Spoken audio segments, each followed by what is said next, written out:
नागपुर के Ajni railway परिसर में police ने बड़ी कार्रवाई करते हुए प्रतिबंधित नायलॉन मांझा जब्त किया है। गुप्त सूचना के आधार पर ई रिक्शा से नायलॉन मांझा ले जा रहे 2 आरोपियों को रंगे हाथों पकड़ा गया। पुलिस ने 120 चक्की बंडल नायलॉन मांझा, 1 ई रिक्शा और 2 मोबाइल सहित 3,40,000 का माल जब्त किया। आरोपियों के खिलाफ पर्यावरण संरक्षण अधिनियम के तहत मामला दर्ज कराया गया है। माननीय पोलीस आयुक्त श्री रवींद्र कुमार सिंगल सर यांच्या आदेशाप्रमाणे नागपूर शहरामध्ये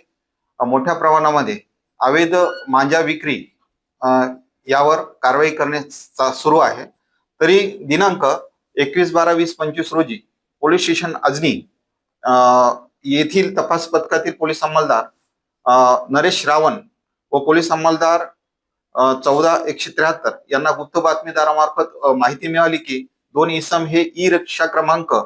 49 CF 1659 ने नायलॉन मांजा माल घेऊन अजनी रेल्वे स्टेशन परिसरामध्ये येत आहे। त्या मिळालेल्या गोपनीय माहिती अन्वये सदरची माहिती वरिष्ठ पोलीस निरीक्षक सरांना देऊन तसेच सोबत स्टाफ पोलीस हवालदार ओंकार बाराभाई, पोलीस अंमलदार मनीष भलमे,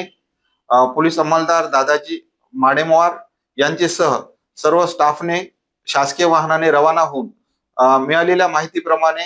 2 पंचांना घेऊन अजनी रेल्वे स्टेशन परिसरामध्ये जाऊन सदरच्या माहितीप्रमाणे त्या ठिकाणी 2 इसम ते श्याम खान, सलीम खान व 19 वर्ष राहणार संघर्षनगर, टिपू सुलतान चौक, मतीन किराणा स्टोअर समोरील गल्ली, सायरा शेख यांच्या घरी किरायाने, यशोधरा नगर, नागपूर। तसेच आरोपी क्रमांक 2 मोहम्मद मेहबूब आलम मोहम्मद मुस्ताक शेख वय 23 वर्ष राहणार माजरी, पार्वती नगर, फुलबगीचा पाण्याच्या टाकीजवळ असे नागपूर ई रिक्षामध्ये शासनाने प्रतिबंधित केलेला नायलॉन मांजा असलेले साबूत चक्री बंडल असलेले मुद्देमाल त्यांच्या ताब्यात मिळून आला। घटनास्थळी सदरचा प्रतिबंधित केलेला नायलॉन मांजाचे 120 साबूत चक्री बंडल, 1 ई रिक्षा, 2 मोबाईल असा एकूण 3,40,000 रुपयाचा मुद्देमाल त्यांच्या ताब्यामध्ये मिळून आलेला आहे। नमूद आरोपी हे शासनाने प्रतिबंधित केलेला नायलॉन मांजा, साबूत चक्री बंडल मुद्देमाल समोर मिळून आल्याने त्यांचे हे कृत्य कलम 5-15 पर्यावरण संरक्षण अधिनियम 1986 व कलम 223 भारतीय न्याय संहिता प्रमाणे असल्याने त्यांच्या विरुद्ध सदरचा गुन्हा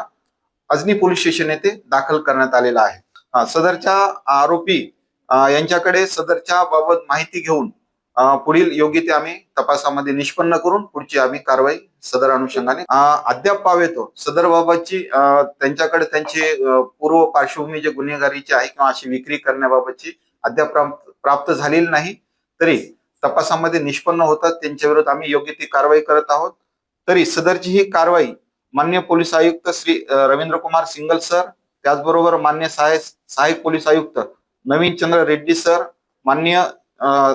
शिवाजी राव राठोड अपर पोलीस आयुक्त दक्षिण प्रभाग नागपूर शहर, माननीय श्रीमती रश्मिताराव मॅडम पोलीस उपायुक्त परिमंडळ क्रमांक 4 नागपूर शहर, माननीय श्री नरेंद्र हिवरे सर सहाय्यक पोलीस आयुक्त अजनी विभाग नागपूर शहर यांचे मार्गदर्शनाखाली वरिष्ठ पोलीस निरीक्षक नितीन चंद्र राजकुमार पोलीस तसेच पोलीस उपनिरीक्षक प्रीती पटले, पोलीस हवालदार ओंकार बाराभाई, पोलीस अंमलदार नरेश रावणकर, मनीष भलमे, दादाजी माडेमवार, पोलीस ठाणे अजनी यांनी संयुक्तपणे वरिष्ठांच्या मार्गदर्शनाखाली सदरची मांजाची कारवाई केलेली आहे। तरी या ठिकाणी मान्य पोलीस आयुक्त सिंगल सरांनी काही दिवसापूर्वीच सर्व जनतेला एक संदेश प्रसारित करून नायलॉन मांजामुळे प्राणी तसेच बरोबर व्यक्तीची जखमी होणे, त्याचबरोबर त्यांना जास्त इंजुरी झाल्यामुळे काही याच्यामध्ये ते दगावलेले सुद्धा आहेत, त्याचबरोबर लहान मुलं आहेत, तसेच पक्षी यांना सुद्धा सदर मांजामुळे दुखापत होऊन बऱ्याच प्रमाणामध्ये गुन्हे सुद्धा घटना घडलेल्या आहेत। तरी असे जे नायलॉन मांजा आहे असा वापरल्यामुळे बऱ्याच लोकांना त्रास होतो आणि त्याच्यामुळे दुखापतीसारखे गंभीर प्रकार घडलेले आहेत। तरी जनतेने कृपया पोलीस प्रशासनातर्फे विनंती करण्यात येते की आपण नायलॉन मांजाचा वापर करू नये।